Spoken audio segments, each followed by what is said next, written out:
I'm so excited because today I'm going to share with you what the New York Times rates as the world's best chocolate chip cookie, and I can tell you it's true. It's Jacques Thérèse's recipe. You're going to love it. I'm going to kick it up a total another notch, and we're going to dip them in chocolate ganache.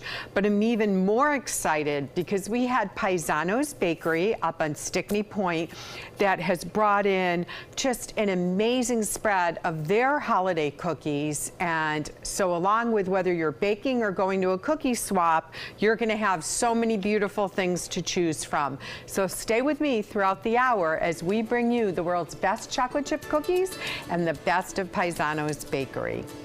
Now, you know, I have to tell you, I often rely on the New York Times recipes because they're so good, but I was a little like, is this really the world's best? And I owned a dessert company for years in Boston. Well, let me tell you, I wish I had this recipe then. The key that you want to remember is to read the directions and be exact. This is a batter that you want to put in the refrigerator for 48 hours. So what I did was I already whipped up the butter, the sugars, and the vanilla, and the eggs. You always add eggs when you're baking, one at a time. Even if the recipe doesn't tell you to, that's important.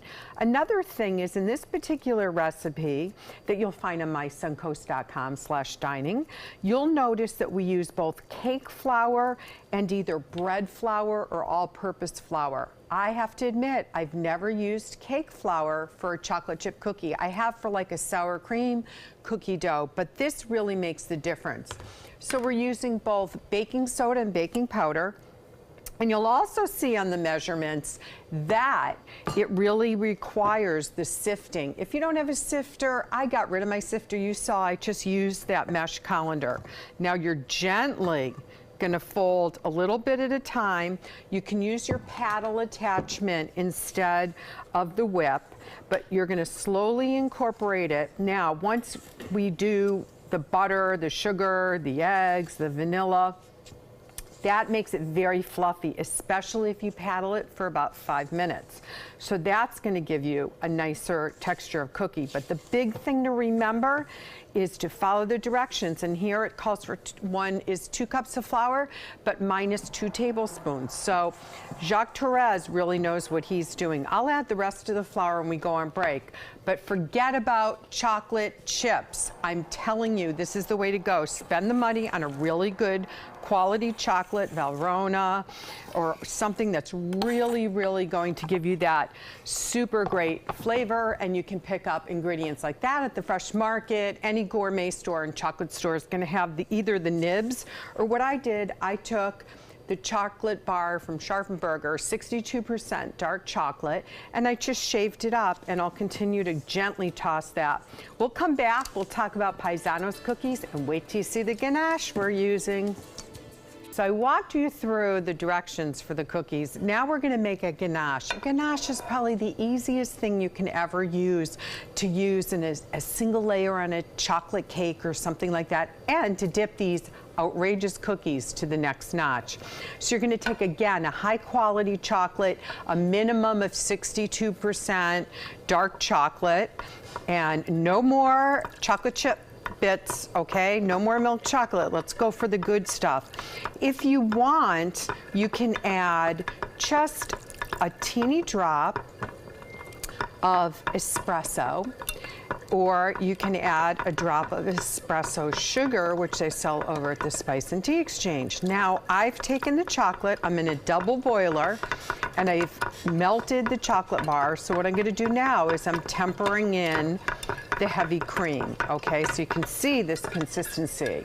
All right, see how it's, there you go. And then I can tell when it's enough cream. Traditionally, it's going to be a half a cup of heavy cream, okay? This makes the fun part because this is where you can let it cool and then have the kids help you out.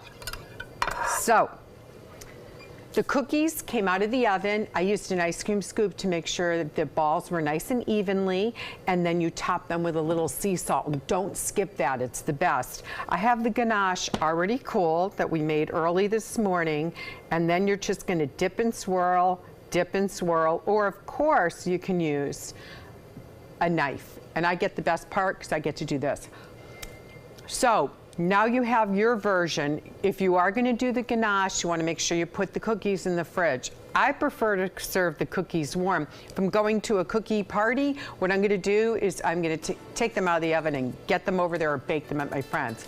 Come back, we'll talk a little bit more about Paisano's Bakery, your local stop for Christmas cookies and so much more.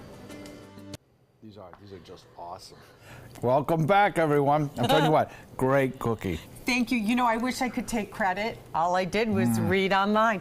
It's really true. The Jacques Therese, we have their infamous chocolate chip cookies. Unbelievable. And they're topped with sea salt. And then I just decided to make some that are dipped in a chocolate ganache. So simple, melted high quality chocolate and a half a cup of heavy cream.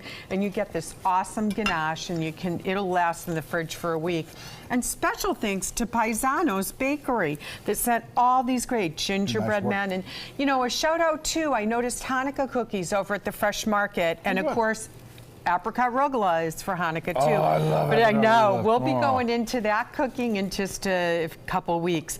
But you can get the recipe and so much more on mysuncoast.com. Click on the dining page. You'll find great restaurants, recipes, videos, and enter our contest to win a $50 gift card at various restaurants.